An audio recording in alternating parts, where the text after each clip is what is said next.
कल के क्लास से कोई डाउट है तो पहले पूछो।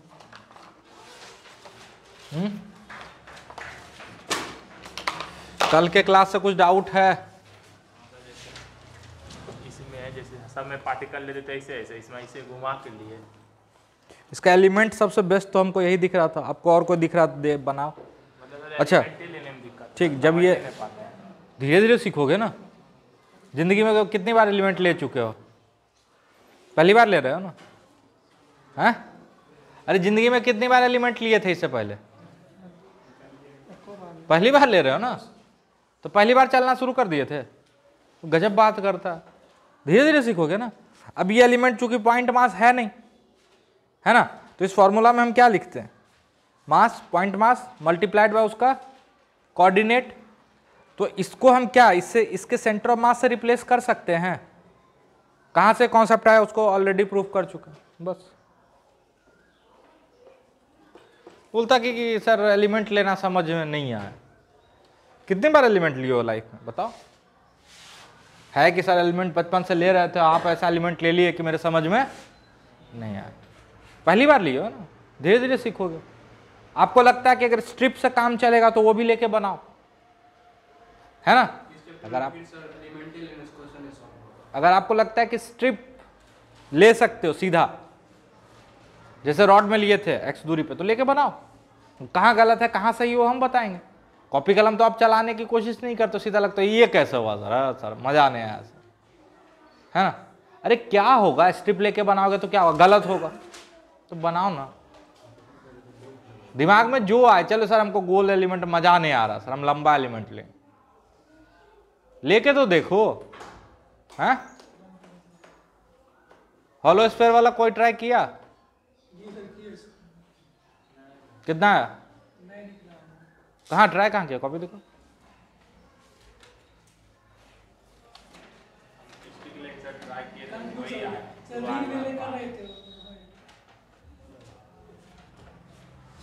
ट्राई किए थे हॉलो स्फीयर? क्या एलिमेंट लिए?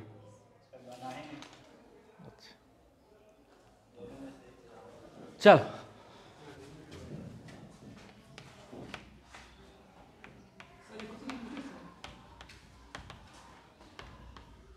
सेल मतलब होता है जिसमें मोटाई नेग्लिजिबल हो। मोटाई क्या हो? नेग्लिजिबल। जनरली शेल या थिन सेल यूज करता, मतलब उसका जो भी मास है कहां डिस्ट्रीब्यूटेड होगा? सरफेस एरिया पे, वॉल्यूम में नहीं। कहां डिस्ट्रीब्यूटेड होगा? सरफेस एरिया पे। तो यहां क्या डिफाइन करेंगे?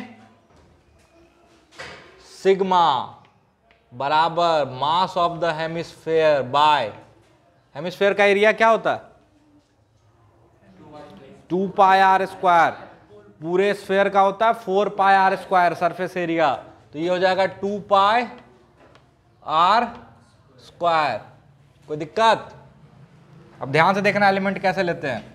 ये है हेमिस्फेयर, और तकलीफ होगी हम बार बार बोल रहे हैं, है ना? हॉलो हेमिस्फेयर है, ये पीछे वाला पार्ट है, ठीक है? ये सामने से दिख रहा है, ये एज पीछे का। कोई दिक्कत? इस हेमिस्फेयर का रेडियस क्या है? r, ठीक है? सरफेस मास डेंसिटी आपको पता है, ठीक है? इसके सेंटर से ऐसे थीटा एंगल पे चले जाते हैं और डी थीटा का एक स्ट्रिप काटते हैं, एकदम पतला। ये बहुत बड़ा आपको दिखा रहा है ये बहुत पतला। यहां से देखो। अच्छा, यहां पे भी सिमेट्रिकल एक्सिस दिख रहा है क्या? हमको तो दिख रहा है कि सेंटर ऑफ मास होगा इसी लाइन पे, होगा ना? सेंटर ऑफ मास होगा इसी लाइन पे, ठीक है? क्योंकि जैसा इसके अबाउट मास डिस्ट्रीब्यूशन इधर वैसा इधर, वैसा जैसा इधर वैसा ही पीछे। अरे हाँ ना बोल, तो ना तो जेड एक्सिस में कुछ होगा और ना ही एक्स एक्सिस में। सेंटर ऑफ मास होगा तो वाई एक्सिस में, ठीक है? यहां से थीटा एंगल पे जाके एक डी थीटा का एलिमेंट काटोगे तो ये जो थिकनेस है, ये जो स्ट्रिप बनेगा, स्ट्रिप, ये क्या हो जाएगा? Are D theta. अरे होगा? हे भगवान, थीटा पे जाओगे, छोटा सा एलिमेंट काटोगे, कितना बड़ा होगा? Are D theta. अब इसको क्या करो, ऐसे हॉरिजॉन्टल प्लेन में घुमा दो पूरा का पूरा इसी को, तो एक आर डी थीटा स्ट्रिप का पूरा रिंग बन जाएगा ऐसे।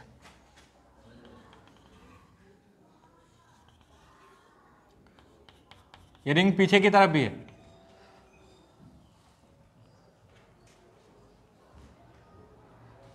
ऐसे इस पे ऐसे रिंग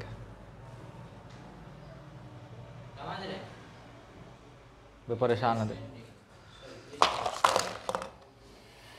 कट हो रहा है, यहां से आर डी थीटा का ऐसे, यहां से गए थीटा, तो यहां पे आर डी थीटा का छोटा सा एलिमेंट बनेगा।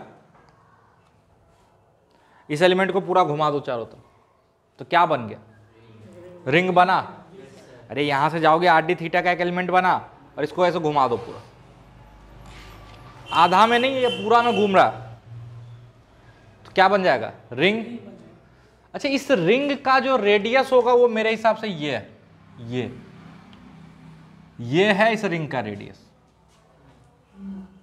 ये नहीं है। ध्यान से देखो, ये थीटा, ये 90 माइनस थीटा, तो ये थीटा, तो ये हो जाएगा आर कॉस थीटा। रेडियस मान लो, ये हो जाएगा आर कॉस थीटा। समझ में आया? अरे ज्योमेट्री, थीटा 90 माइनस थीटा, तो ये थीटा, और ये आर है, तो ये क्या हो जाएगा? R cos theta. समझ में आया? अच्छा, इस रिंग का छोटा सा एरिया निकाल सकते हो, कैसे? तो इस रिंग को काट के बाहर ऐसे फैला दो, इस रिंग को ऐसे काट के बाहर फैला दो, स्ट्रिप बन जाएगा, रिबन। और इस रिंग का लेंथ क्या होगा? 2 pi are, 2 pi small are, और इसको इसके थिकनेस से मल्टीप्लाई करो, आर डी थीटा। तो इस रिंग का जो छोटा सा एरिया डीए होगा वो हो जाएगा 2 pi R perimeter, R D theta thickness.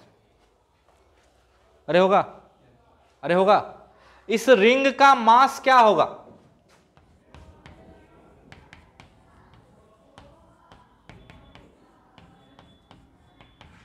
Sigma 2 pi R, R D theta. कोई दिक्कत? अच्छा, क्या ये पूरा स्फीयर ऐसे छोटे छोटे रिंग से बना हुआ है? अच्छा, इस रिंग का सेंटर ऑफ मास कहां होगा? यहां पे कितना ऊपर है? R sine theta. और इसके सेंटर ऑफ मास का लोकेशन कहां? R sine theta. अच्छा, क्या इस रिंग को इसके सेंटर ऑफ मास से रिप्लेस किया जा सकता है? बिल्कुल। और इसके सेंटर ऑफ मास का लोकेशन क्या है? R sine theta. है कि नहीं है? तो मस्त वाई सी एम हम ऐसे लिख सकते हैं, वाई सी एम बराबर इस रिंग के सेंटर ऑफ मास का location R sine theta into इसका मास डीएम।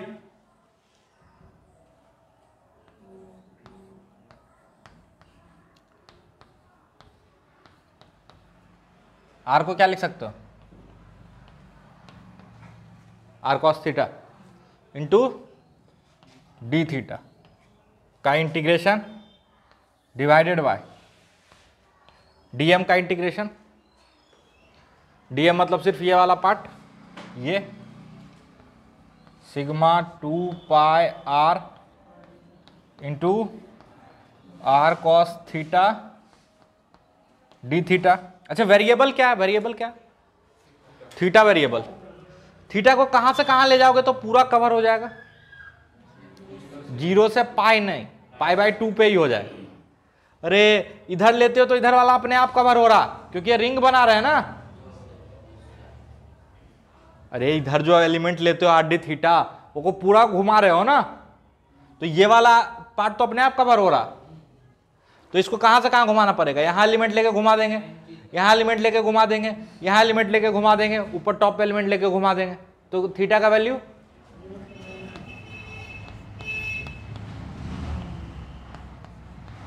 क्या क्या मर सकता है? और कुछ?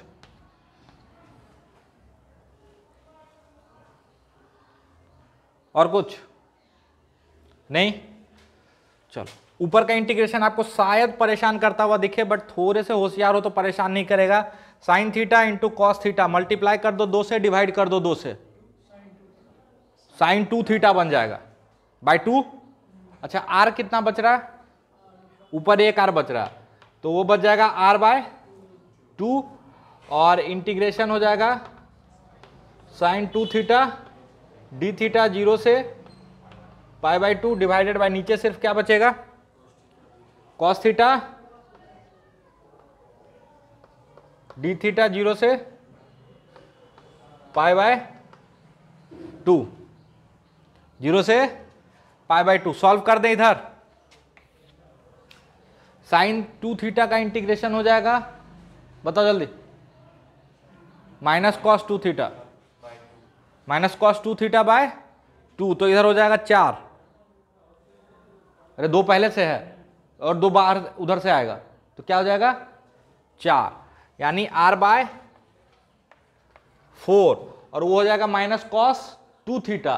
तो हम सीधा सीधा लिख दे कॉस 2 थीटा, लिमिट उल्टा कर देंगे, अरे हाँ ना बोल, पाई बाय 2 से 0।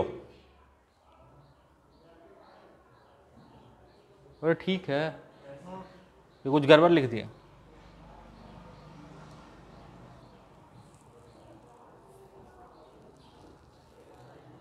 माइनस साइन एक्स्ट्रा क्यों आ रहा, एक सेकेंड। अच्छा नहीं ठीक है चलो, डिवाइडेड बाय, इसको क्या लिखोगे बताओ, साइन थीटा 0 से पाई बाय 2, इसका वैल्यू तो 1 दिख रहा है हमको। अरे ये तो इंटीग्रेशन आपको याद भी होना चाहिए, ये वाला इंटीग्रेशन था, यहां तक कुछ याद आ रहा है, चलो नहीं भी याद है, चलो हटाओ।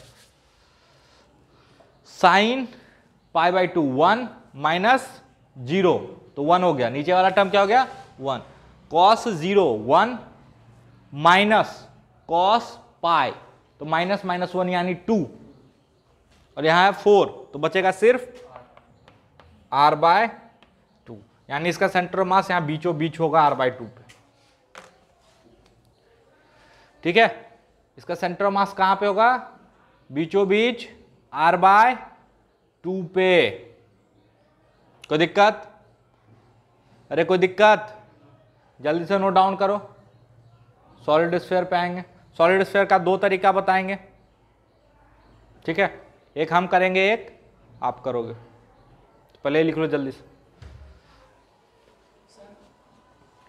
क्या, चल सॉलिड हेमिस्फीयर, सॉलिड हेमिस्फीयर मतलब लड्डू को आधा काट दो, ठीक है।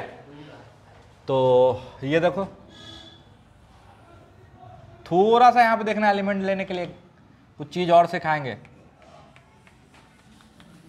नया कुछ भी नहीं होगा। ये हो गया, मेरे हिसाब से सबसे बेहतरीन एलिमेंट, मेरे हिसाब से इसको अगर डिस्क में काट दे, अरे हेमिस्फीयर है, उसको नीचे से स्लाइस करोगे तो क्या बनेगा, डिस्क के ऊपर डिस्क के ऊपर डिस्क के ऊपर डिस्क के ऊपर डिस्क के ऊपर डिस्क, अरे बनेगा। आधा लड्डू लो, चाकू लो, उसके बेस के पैरेलल काटना, तो क्या बनेगा, एक गोला, उसके ऊपर दूसरा गोला, उसके ऊपर तीसरा गोला, उसके ऊपर चौथा गोला, और हर डिस्क का सेंटर कहां होगा, उसके सेंटर पे होगा, सेंटर मास कहां होगा, उसके सेंटर पे होगा। मतलब आपको इसके हर एलिमेंट का सेंटर पता है, तो क्या आप ओवरऑल सेंटर ऑफ मास निकाल सकते हो, बिल्कुल, अरे निकाल, हाँ रहेगा तो इसी लाइन पे, तो सिमेट्री से भी आप बता सकते हो, अरे वो तो इसी पे रहेगा, एक्स वाई, चाहो तो इधर जेड बना सकते हो बाहर की तरफ, क्योंकि ये 3 डायमेंशनल शेप है।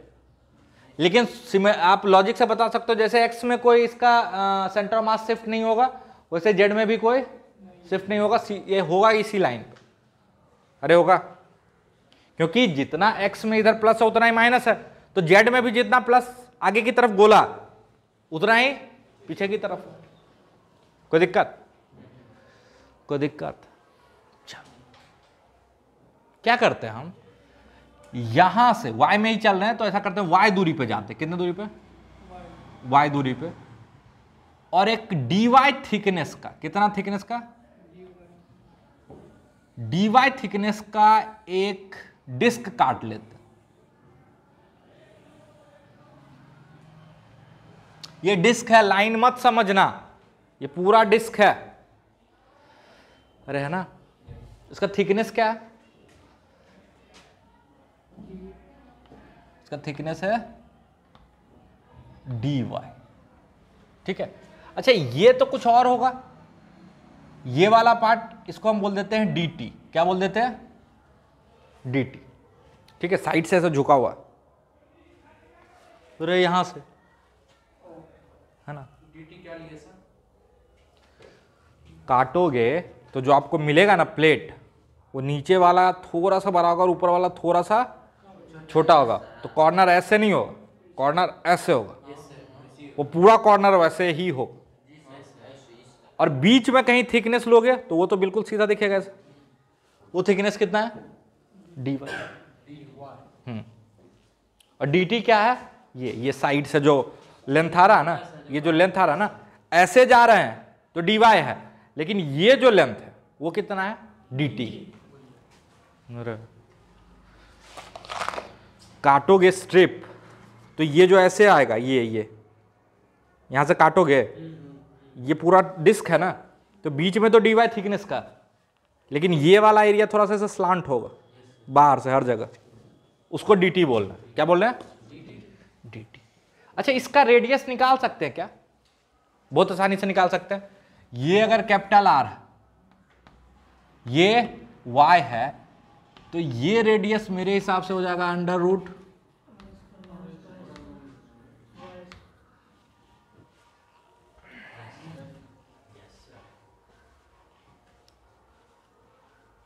कुछ नहीं समझ में आ रहा तो लिखो ना, फिर बाद में बोलना सर लिख रहे हैं, समझ में आया। अच्छा इस डिस्क का एरिया क्या होगा, बेस एरिया, ये जो डिस्क काटे हैं इसका बेस एरिया क्या होगा, पाई आर स्क्वायर, ये छोटा वाला आर का स्क्वायर, अरे होगा। अच्छा इसका वॉल्यूम क्या होगा, वॉल्यूम होता है एरिया इंटू हाइट। अच्छा यानी इसका जो वॉल्यूम होगा, छोटा सा वॉल्यूम, वो हो जाएगा पाई आर स्क्वायर इंटू dt होगा कि dy होगा कि कुछ और होगा, dy होगा।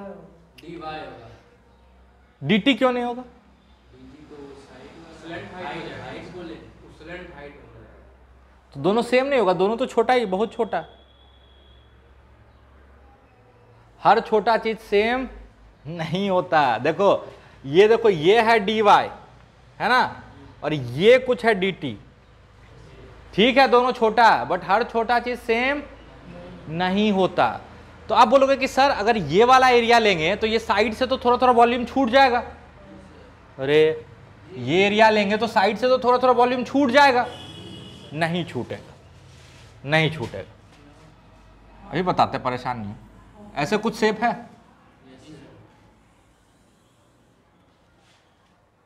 ऐसा है ना कुछ। हम बोल रहे हैं कि हम थिकनेस, हम क्या बोल रहे हैं, यहां से चले जाते हैं y, हम इसको इसलिए हमेशा बीच में लेना सिखाए थे, याद करो वहां पे भी इंटीग्रेशन में हम बीच से लेते थे कि जितना छूटेगा उतना कवर हो जाएगा। और यहां y है, ठीक है,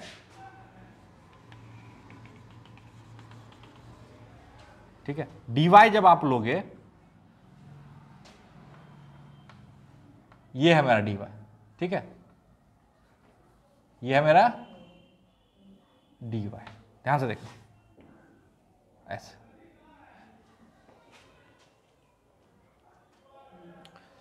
अब जब इस एरिया को dy से मल्टीप्लाई करोगे तो इतना छूटेगा, तो इतना एक्स्ट्रा कवर भी कर रहा ऊपर। हम यहां से ले रहे हैं ऐसे, यहां लिए हैं y और ऐसे ऊपर और नीचे, ठीक है, dy। तो जितना छूटेगा वो एक्स्ट्रा कवर हो रहा है। अरे यहां तक y है, ये dy है, बीचों बीच ले रहा है, तो dy multiplied by 2 pi R, जो बेस एरिया है, मल्टीप्लाई किए तो यहां से देखो ये छूट रहा है, बट यहां एक्स्ट्रा इतना कवर हो रहा है।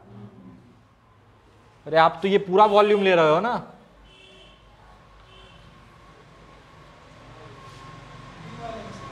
है ना? तो आप बोलोगे कि सर ये वाला क्यों नहीं लिया? अगर ये वाला लोगे तो एरर ज्यादा हो जाएगा, क्योंकि ये थिकनेस हर जगह नहीं है, ये तो सिर्फ कॉर्नर पे है, बाकी हर जगह अगर ये थिकनेस ले लो तो ज्यादा है ना। देखो हाइट ये है और आप थिकनेस ये ले रहे हो, कॉर्नर पे तो वो बैलेंस हो जाए, लेकिन यहां बैलेंस नहीं हो। किससे? टेढ़ा लोगे तो ज्यादा आ जाएगा वॉल्यूम ओवरऑल, है ना? है ना? क्योंकि बल्क जो है, मैक्सिमम जो पार्ट है उसमें हाइट क्या है? dy, सिर्फ कॉर्नर पे है। तो आप अगर कॉर्नर वाला हाइट ले लोगे, जो कि ज्यादा लेंथ ले लोगे, तो क्या हो जाएगा? एक्सेस हो जाएगा हर जगह, हो जाएगा। आप फिर बोलोगे अच्छा कॉर्नर वाला नहीं लेंगे तो हम सीधा लेंगे, सीधा लेंगे तो मेरे हिसाब से कुछ छूट रहा, तो कुछ एक्स्ट्रा कवर भी तो हो रहा, समझ में आया? तो यहां पे हाइट क्या लोगे? dy, क्या लोगे हाइट? dy। तो ये छोटा सा वॉल्यूम क्या हो जाएगा? पाई आर स्क्वायर dy। अच्छा यहां पे हम क्या डिफाइन करेंगे? Surface mass density, linear mass density की वॉल्यूम मास डेंसिटी? वॉल्यूम, क्योंकि यहां मास वॉल्यूम में डिस्ट्रीब्यूटेड है, तो वॉल्यूम मास डेंसिटी आपका हो जाएगा, जल्दी बता, mass by 4/3 pi R square का आधा।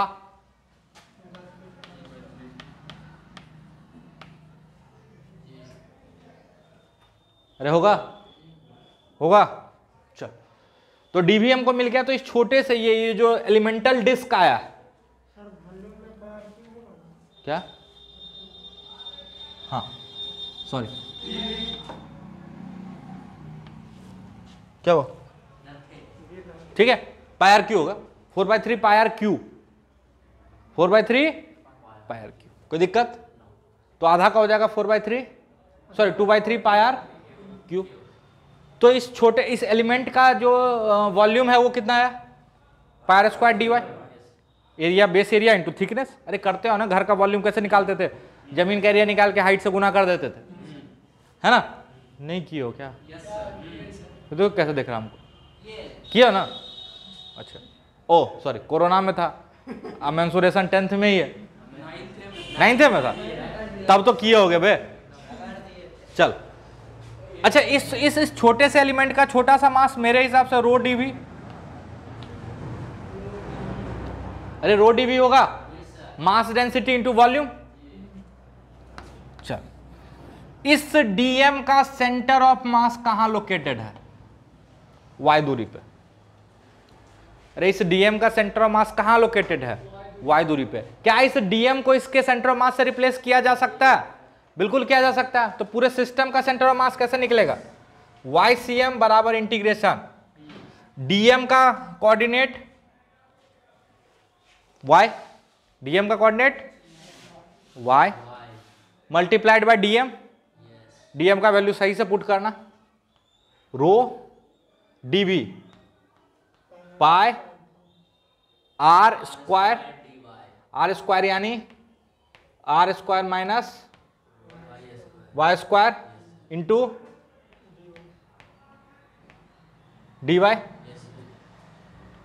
डिवाइडेड बाय, और कुछ छूट तो नहीं रहा देखना, y कोऑर्डिनेट लिख दिए और dm लिख दिए, डिवाइडेड बाय dm लिखो simply, R square minus Y square D Y into rho पाई।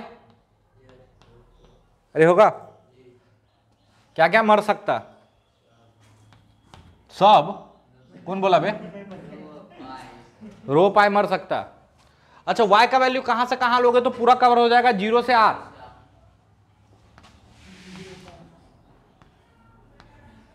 जीरो से r। अच्छा ऊपर वाला इंटीग्रेशन अगर होशियारी से करो तो बहुत आसानी से हो जाएगा।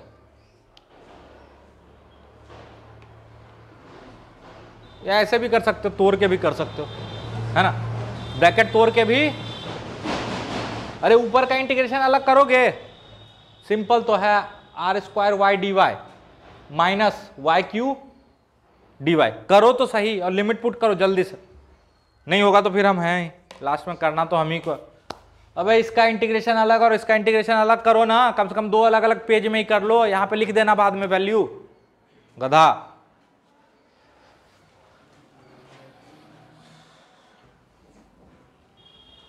चलो इसको कुछ नहीं किया, इंटीग्रेशन को ब्रेक कर दो, ये आ जाएगा, है ना। तो ये हो जाएगा R square Y square by 2, अरे होगा आर स्क्वायर तो कांस्टेंट है, Y square by 2, limit put करोगे तो आर स्क्वायर बाई 2, यानी R square into R square by 2।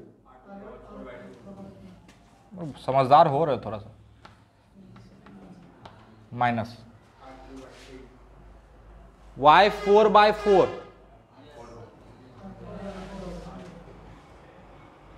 तो 0 हो जाएगा, नहीं ठीक है, r 4/4 divided by R square बाहर ले लो, सिर्फ बचेगा r, तो r क्यू, अरे होगा माइनस r क्यू बाय 3,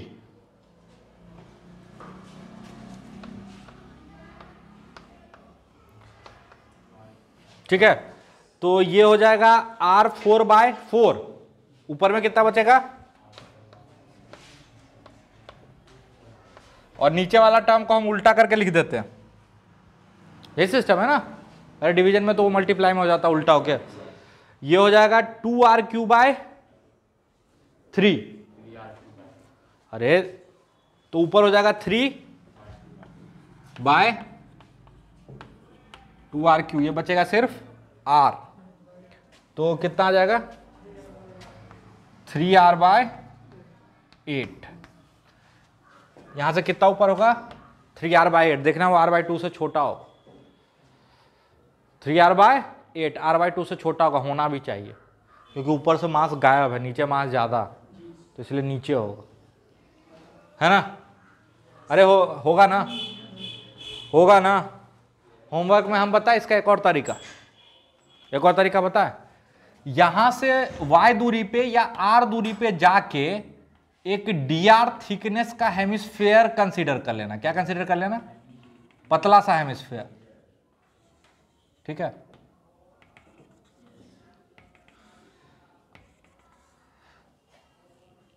तो ऐसे भी हो सकता है ना, एक हेमिस्फेयर के ऊपर दूसरा पे, तीसरा, फिर चौथा, फिर पांचवा, तो पूरा लड्डू बन जाएगा ना, अरे बन जाएगा ना। तो इस हेमिस्फेयर का सेंटर ऑफ मास इसके बीच में होता है ना, तो करके देखना। इस वाले एलिमेंट कैसे लेना, सिर्फ हेमिस्फेरिकल, और इसका मास कैसे निकालोगे, तो सर इसका सरफेस एरिया को इसके थिकनेस से मल्टीप्लाई कर देंगे तो इसका वॉल्यूम मिल जाएगा पूरा। इसका सरफेस एरिया क्या हो जाएगा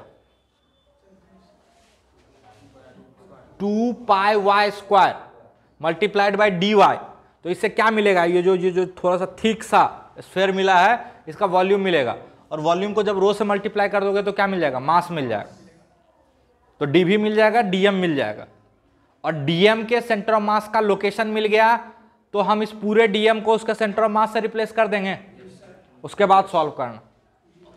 इसमें भी y का लिमिट 0 से लेके r तक ले लोगे, है ना, तो डिस्क से भी बनेगा और ये थिक स्फेरिकल सेल से भी बनेगा। समझ में आया, ट्राई करना एक बार, ट्राई करना तो सही, बाकी बनाएंगे तो हम ही, है कि नहीं, है ना। चलो अब होमवर्क क्या है वो लिख लो। हाँ, एक हेमिस्फेरिकल कोन है, क्या है, हेमिस्फेरिकल कोन, कोन जो जोकर का टोपी, r रेडियस h हाइट। इसमें 2 केस हो सकता है, एक सॉलिड और एक हॉलो। और एक सॉलिड हो सकता है, सॉलिड मतलब आइसक्रीम, है कि नहीं, और हॉलो मतलब जब आइसक्रीम बीच से खा गए, अच्छा आइसक्रीम दे तब समझ में आएगा, समझ में, आइसक्रीम में जब भर दोगे तो सॉलिड, निकाल लोगे तो हॉलो। तो ये दो होमवर्क हो गया, इसका सेंटर ऑफ मास बताना आपको, हॉलो कोन का और सॉलिड कोन का। ठीक है, सेंटर ऑफ मास कहां होगा, ठीक है। तो ट्राई करना है ना, कल का काम यहीं से स्टार्ट करेंगे, है कि नहीं। चलो अभी आप इसका निकालो सेंटर ऑफ मास कहां होगा। एक ट्रायंगुलर लैमिना है, लैमिना किसको बोलते हैं, जिसमें कोई थिकनेस नहीं, ठीक है, मतलब सारा का सारा मास कहां डिस्ट्रीब्यूटेड है, इसके सरफेस एरिया पे। तो इसका सेंटर ऑफ मास कहां होगा। एक ट्रायंगुलर लैमिना है, मतलब एक ट्रायंगल का सीट है ना, पेपर से काट के निकाल लिए। तो इसका सेंटर ऑफ मास कहां होगा, शुरू हो जाओ।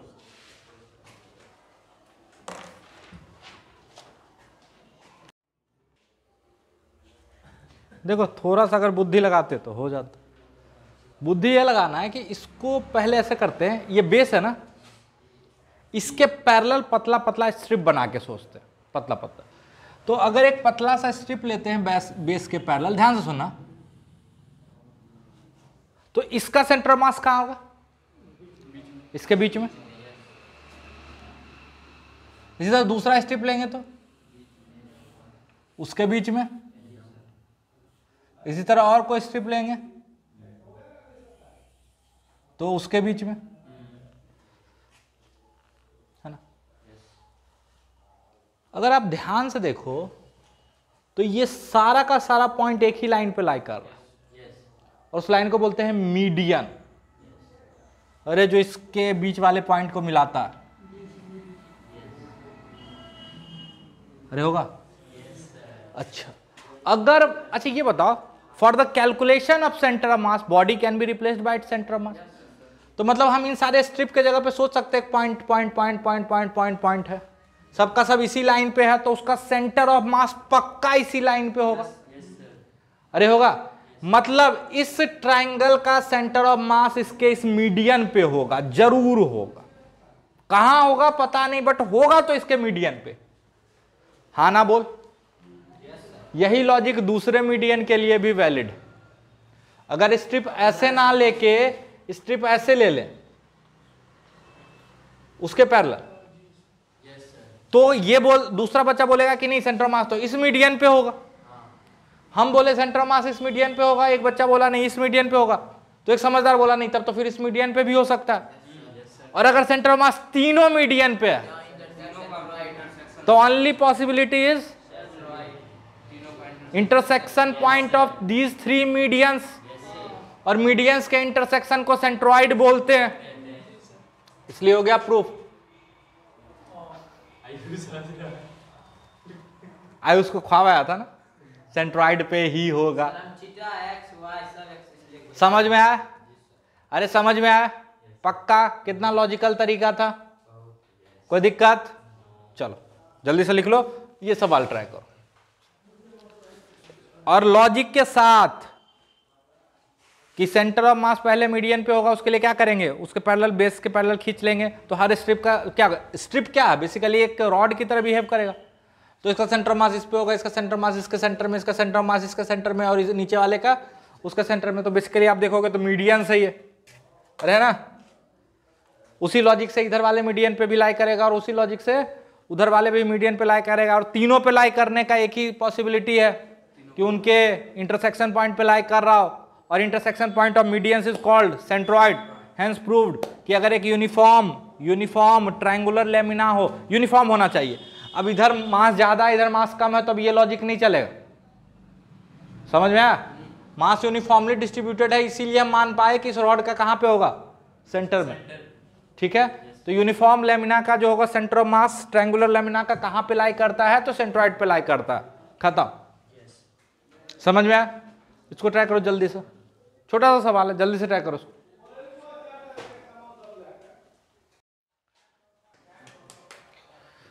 देखो, for the calculation of centre of mass a system can be replaced by its center of mass, a body can be replaced by its center of mass।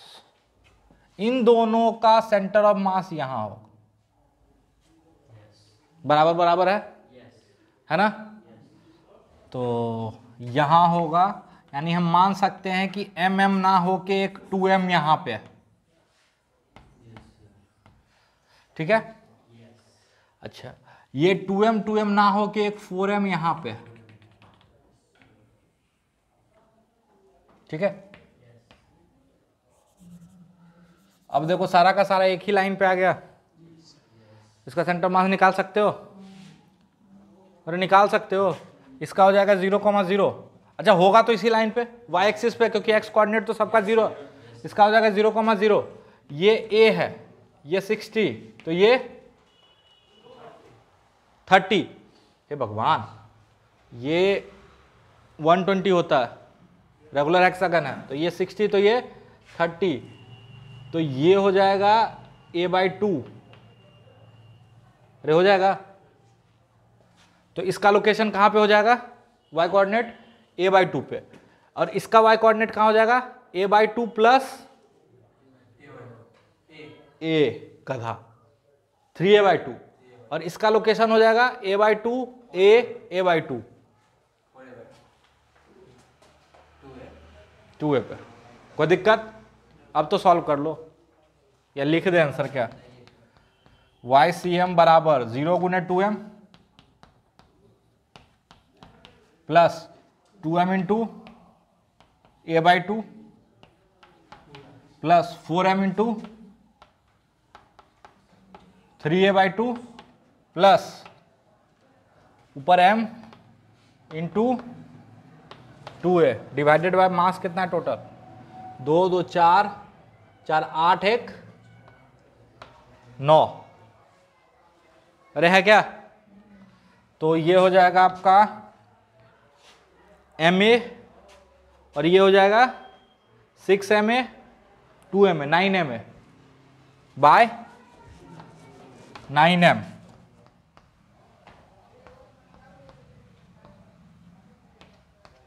यानी a, यानी a/2 a/2 यहां पे हो जाएगा सेंटर ऑफ मास, ठीक है। अरे a है ना, तो a/2 और a/2 हेक्सागन का बिल्कुल बीचों बीच में सेंटर ऑफ मास आएगा, ठीक है। फिर लग रहा था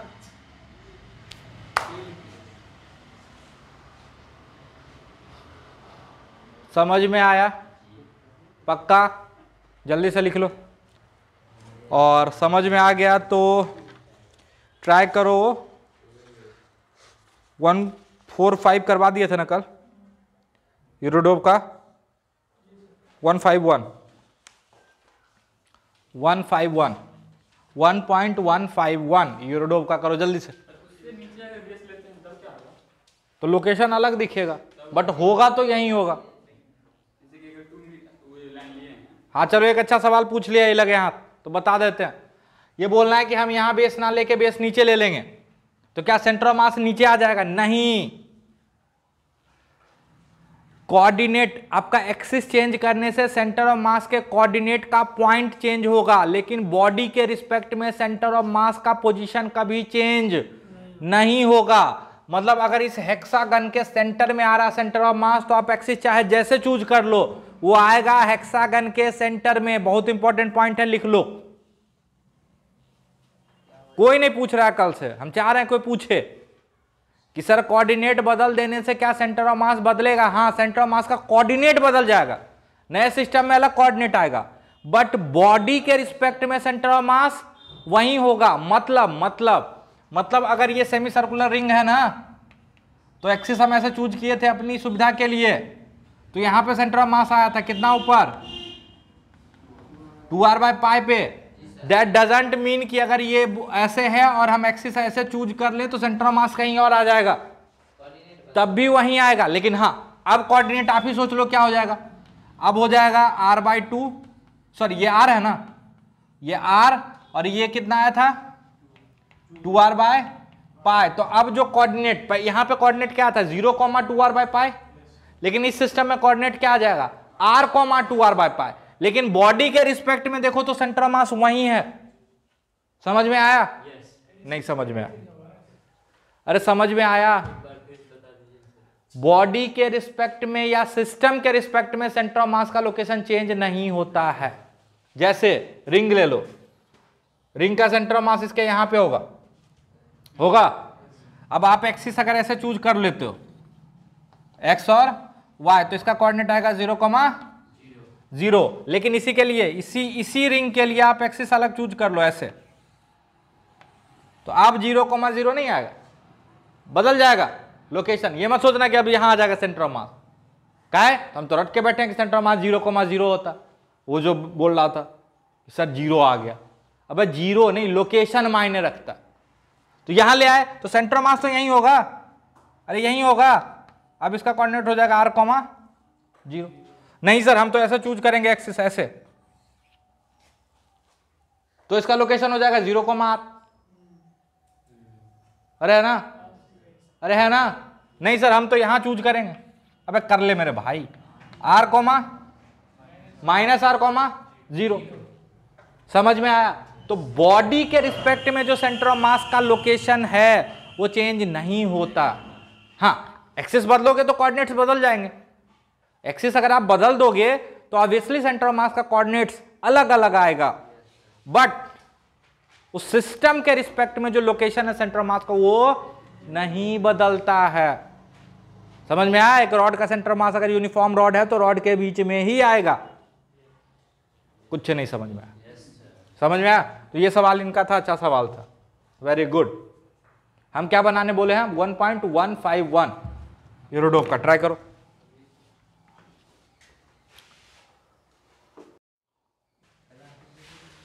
चलो देखो, बड़ा अच्छा सवाल है। पहले ये नेचुरल लेंथ में रखा हुआ था तो चुपचाप पड़ा हुआ रहेगा, है ना। अब यहां पे अगर आप कोशिश करोगे कि ऐसा करते हैं, net external force equal to mass into acceleration of centre of mass निकाल लेते हैं, और एक्सेलरेशन निकल जाएगा तो उससे velocity of centre of mass ऐसे निकाल लेंगे। कैसे, तो ACM बराबर VCM DVCM बाय DXCM करके निकाल लेंगे। अरे है ना, है कि नहीं है। कोशिश करना, प्राण प्रखेरु उड़ेगा। ठीक है, तो हमेशा मतलब फॉर्मूला चेप देना कि net external force equal to mass into acceleration होता है। It's not going to work for you. ठीक है, क्यों, क्योंकि यहां पे जो एक्सटर्नल फोर्स है वो बड़ा खतरनाक है। जब आप इसको दबाओगे ना x, तो इसके लिए सोचो, इस पे इधर कितना फोर्स लगेगा kx, और इधर से नॉर्मल लगेगा, तो नॉर्मल किसके बराबर हो जाएगा, kx के। अरे हो जाएगा। अब जैसे इसको छोड़ोगे तो फिर x बदलेगा, तो ये नॉर्मल भी बदलेगा, तो ये एक्सटर्नल फोर्स बड़ा खतरनाक तरीके से वैरी करेगा। अरे है ना, बना सकते हो उस मेथड से भी बना सकते हो। ठीक, हम बताते हैं उसको। सुनो क्या बोला, इसको x दबाए, ठीक है, छोड़ दिए। मेरे हिसाब से जब तक ये नेचुरल लेंथ पे नहीं आएगा तब तक ये कांटेक्ट नहीं छोड़ेगा, क्योंकि जब तक ये नेचुरल लेंथ पे नहीं आएगा तब तक इस पे फोर्स इधर लग रहा होगा। उसको मेंटेन कौन कर रहा होगा, वॉल का नॉर्मल, क्योंकि नॉर्मल तो दीवार इतना नहीं लगा देगा कि कांटेक्ट छोड़ के भाग जाए। अरे ना, कांटेक्ट कहां छूटेगा पता है, जब ये यहां से वापस नेचुरल लेंथ पे आएगा और फिर जैसे ही थोड़ा आगे बढ़ेगा तो स्प्रिंग खींचेगा। अरे खींचेगा तो ये कांटेक्ट छूटेगा, और एक बार कांटेक्ट छूट गया, ध्यान से सुनना, एक बार कांटेक्ट छूट गया तो ये रुकेगा नहीं, ये ऐसे चलते रहेगा। पता क्यों, क्योंकि अब हॉरिजॉन्टल डायरेक्शन में कोई फोर्स है नहीं। अरे जैसे उससे कांटेक्ट छूटा तो नॉर्मल 0, तो इस पे चेक करो, हॉरिजॉन्टल डायरेक्शन में कोई फोर्स नहीं है, जो है वो इंटरनल है, इंटरनल फोर्स, एक्सटर्नल कोई फोर्स नहीं है। और अगर एक्सटर्नल फोर्स नहीं है तो सेंटर ऑफ मास का एक्सेलरेशन 0 रहेगा, यानी सेंटर ऑफ मास की वेलोसिटी कांस्टेंट हो जाएगी।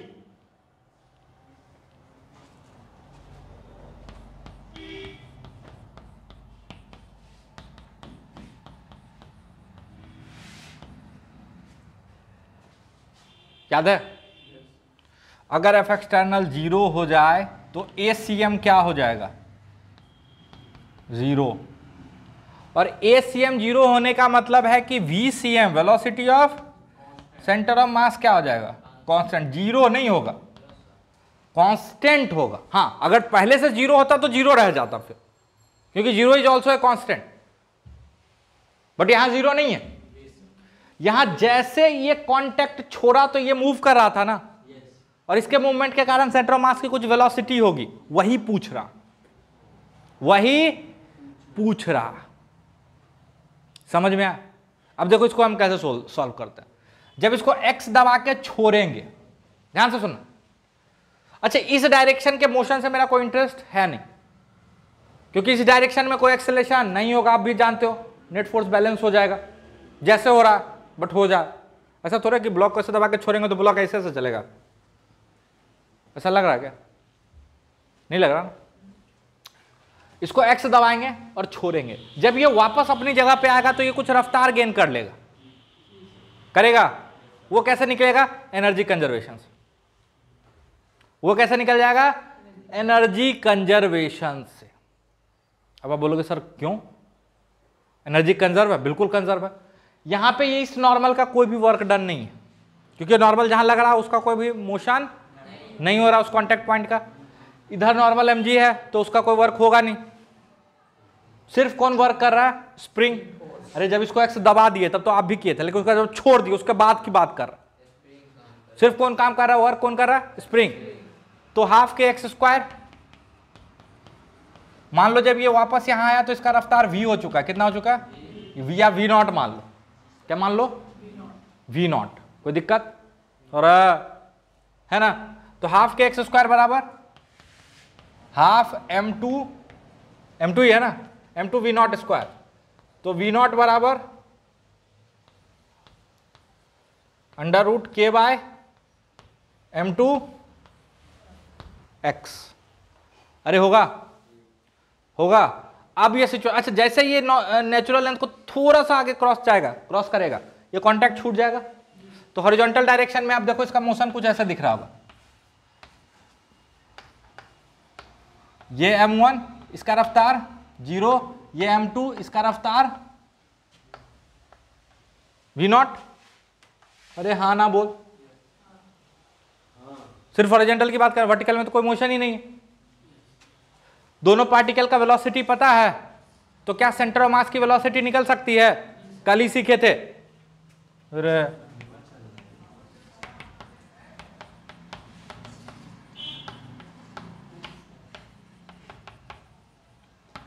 इस हिसाब से आ जाएगा m1 इंटू 0, और ये आ जाएगा m2 into V naught by m1 plus m2। खत्म। अरे हाँ ना बोल। वी नॉट का वैल्यू एनर्जी से निकाल चुके हैं। कुछ नहीं समझ में आया।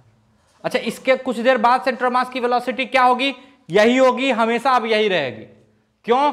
क्योंकि इस सिस्टम पे हॉरिजॉन्टल डायरेक्शन में कोई फोर्स नहीं है, तो हॉरिजॉन्टल डायरेक्शन में सेंटर ऑफ मास का कोई भी एक्सेलरेशन नहीं होगा। अरे इसको कंपोनेंट फॉर्म में भी तो लिख सकते हो। अब आप बोलोगे सर ये हॉरिजॉन्टल वर्टिकल क्यों कर रहे हैं?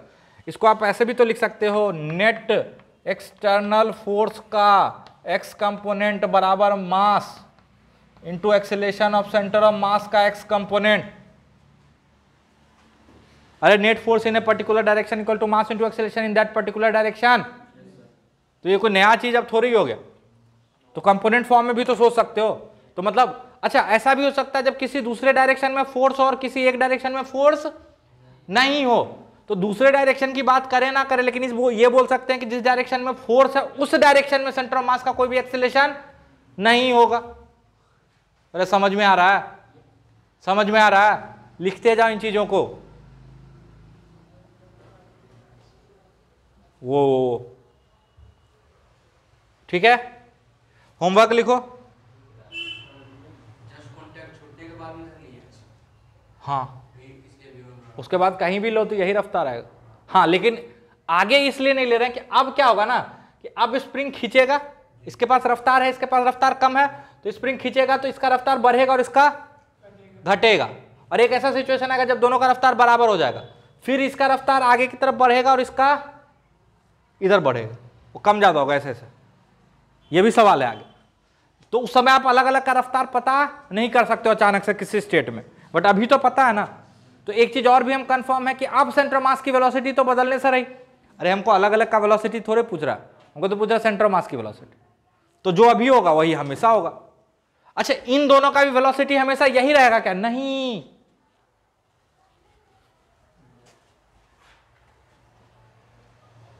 ठीक है, ये आगे भी बढ़ रहा होगा, है ना, और इन दोनों का रफ्तार बदल भी रहा होगा, कभी कम कभी ज्यादा, लेकिन सेंटर ऑफ मास जो पॉइंट होगा वो कांस्टेंट रफ्तार से चल रहा है ना। मान लो इसको थोड़ा सा एक्सप्लेन करते हैं। ये दोनों मास बराबर होता तो इसका सेंटर ऑफ मास कहां होता? बीच में, है ना। तो वो जो बीच वाला पॉइंट है ना, वहां अगर आप लाल रिबन बांध दोगे तो देखोगे वो रिबन बिल्कुल कांस्टेंट रफ्तार से चल रहा और ये दोनों ब्लॉक उसके अबाउट ऑसिलेट कर रहा। ठीक है, एसएचएम में भी पढ़ेंगे फिर इसी चीज, और ये यूट्यूब पे वीडियो भी मिल जाएगा, इसका होगा तो हम आज लिंक भी भेज देंगे एक दो, है ना, इस तरह का कि एक को मूव करा के छोड़ देगा तो देखना सिस्टम अजीब तरीके से चलेगा, लेकिन लाइट बंद करके जब दिखाएगा कि उसका जो सेंटर है आपको दिखेगा कि बिल्कुल प्यार से चलता चला जा रहा है। अब बोलोगे सर ये फोर्स कैसे जीरो करता है? तो फोर्स जीरो नहीं करता, नेग्लिजिबल कर देता है। उसके लिए यूज करता है एयर ट्रैक। क्या यूज करता है? Air track. नीचे से हवा निकल रहा होता है, उसके ऊपर रखता है ना, तो हवा पे फ्लोट करता है, तो एयर के बीच, एयर और किसी भी ब्लॉक के बीच में फ्रिक्शन क्या हो जाता है? ऑलमोस्ट नेग्लिजिबल हो जाता है, कम हो जाता है ना, उसको एयर ट्रैक बोलते हैं। तो हम वीडियो छोटा सा भेज देंगे,